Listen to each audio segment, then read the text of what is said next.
What's up, guys and gals? It's time for Kengan Omega. Kengan Omega Chapter 296, Oma versus Kirushi.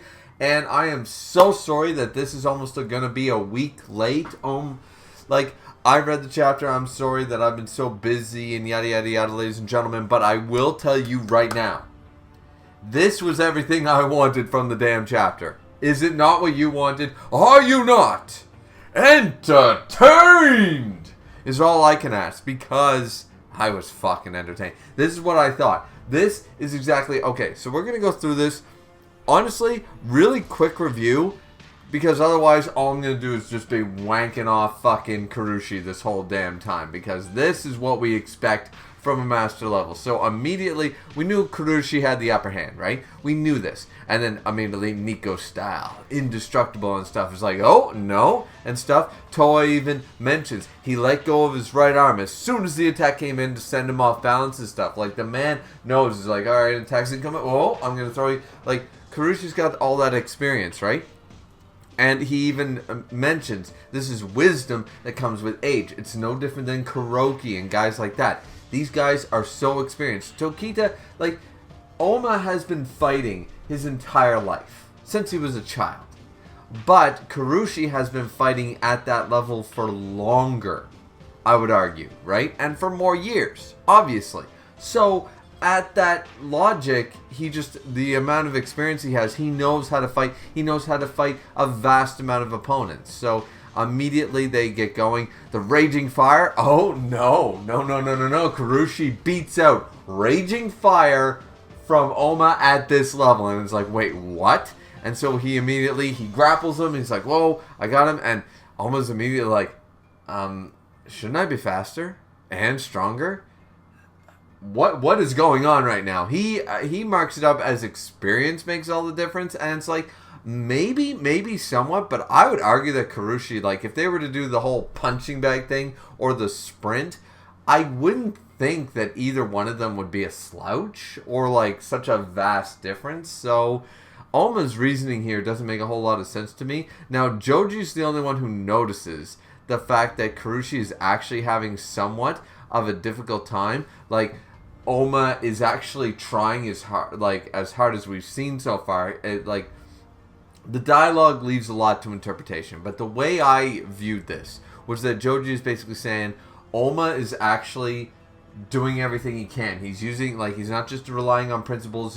What he's trying to say is he's not just relying on principles or trying to train his technique. He's using the Nico style in every way, and we're going to see that. He's used more moves of the Nico style in this chapter than he's used in the last 50, right? So, he's trying, and he's like, oh yeah, almost giving it his best, but Kirushi's still having trouble. It's like, and that's not normal. Like, Jojo's sitting there like, this is actually kind of interesting that Kirushi is actually having to try for a change. And boom, he knocks him to the floor and stuff, and Kirushi seemingly is basically dominating this match at this point, and, but he's still upset by this, that Oma is not going down without a fight. Iron Fingers happens and stuff. Kirushi takes a couple of blows to get him out of the grappling position. And Kirushi and Oma go back out against each other.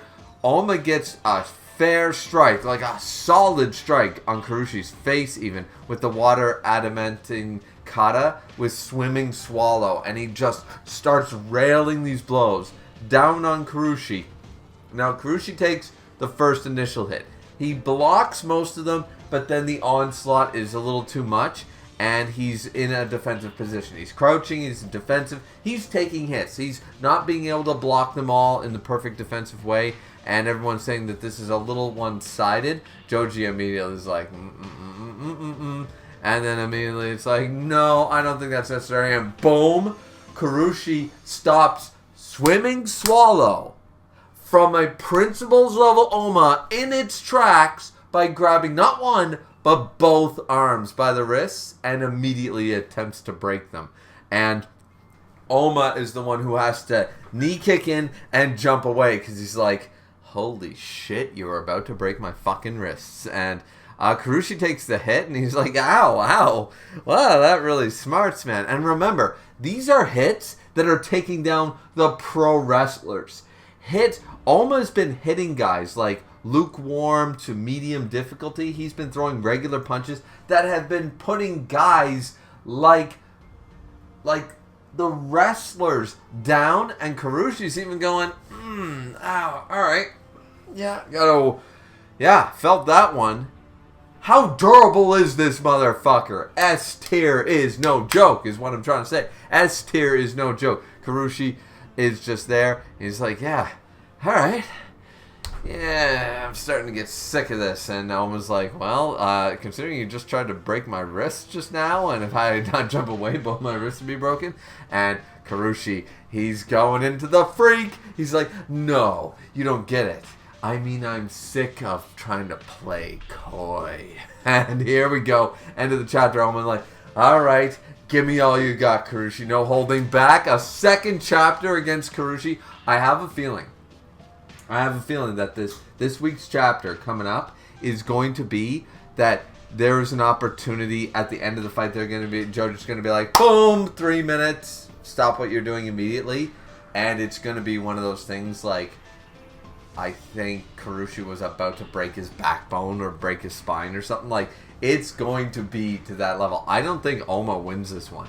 I really don't. He's still going to play the gauntlet. Like, he's going to fight Nitoku next because Joji was stated to be the last one. But I really do think that if this was a full match, Karushi is obviously showing that he would be able to break Oma. And that's only good for growth progression. This is a great chapter. I wish I had caught up on it earlier. It is what it is. Sorry about that, guys. But what a great chapter. I really like the chapter. I don't really have a whole lot else to say. I mean, as I said, I could wank off Karushi's amazing S-tierness, or I could say that Oma is putting up a great fight against such an esteem. Like, this is a real legend. This is a guy who's been around since the One Punch Man fucking, shitty napkin drawing levels. And now we actually have good art, so people can actually read it and not feel disgusted. This is the level we're talking about. This is that, like, I don't believe in, like, double S and triple S tier, but if there were such a thing, these guys, these gatekeepers, would have been these people. The people from Fist, the high-level fighters from Fist of the Seeker would always have been right up there. Kuroki alongside them. And you need to beat one of these guys to really get into that next tier, which is a fight for the connector himself. Now, once again, this actually showcases a really good thing. Since that's the chapter review, and we're only at like 7-minute mark, I can talk about this for a quick minute, is the fact that, okay, so Oma, we know of him. Obvious S tier. Close to the top of S tier, most people would argue. And we know that Shen's just right up here, right? Right above that. Okay. So here's my thing. This is an Oma that has mastered Nico style, who is obvious S tier, and now has the basis of principles. Let's say it's level 1, level 2. Principles. And Karushi is still giving him a hard ass fucking time. So when Shen said that Joji might be able to beat his ass, I'm just pointing it out there that wasn't just because, oh, I would never have hit my friend.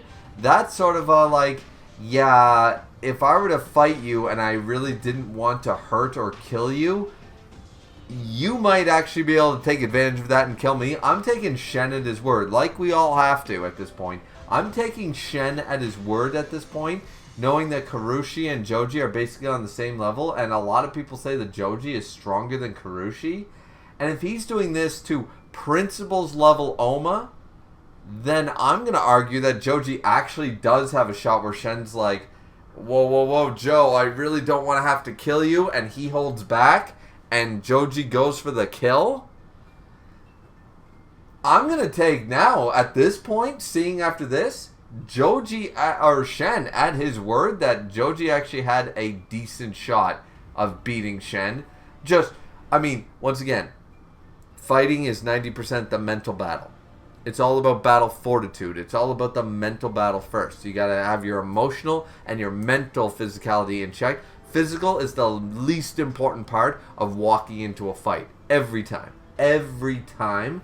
And Shen's argument was simply that, is that he would be emotionally and mentally distraught enough that potentially Joji could beat him. Now, that doesn't mean that in a straight-up fight, Joji has a chance against Shen. That's not what I'm saying. I'm just saying that taking him at his word is that Shen recognizes that it's all up about here before you enter a fight, and he wouldn't be right in the head. He wouldn't be right in the heart if he had to fight Joji. And, you know, if Joji was right here, and right here, I'm going to take Shen at his word at this point, knowing how good Kurushi is doing right now. And the fact of the matter is, I think Joji is actually stronger. So, I'm just saying, how high is our ceiling? How high can we go, people? That's all I'm saying. So, what do you guys think, though? Let me know down in the comment section down below. Apologies how late this is, of course, as always. But don't forget to like, comment, and subscribe. As always, love the chapter. 10 out of 10. Couldn't ask for better. Hoping that the next chapter is just Oma versus Kurushi again. I want a second chapter of just them fighting. I don't give a fuck about the time limit. If you give me 3 more chapters of this shit, I'll still be happy. You know what I mean? We're eating. We're cooking. Let's go. So, that's it for me, guys. Have a good one. See you next time. Sayonara.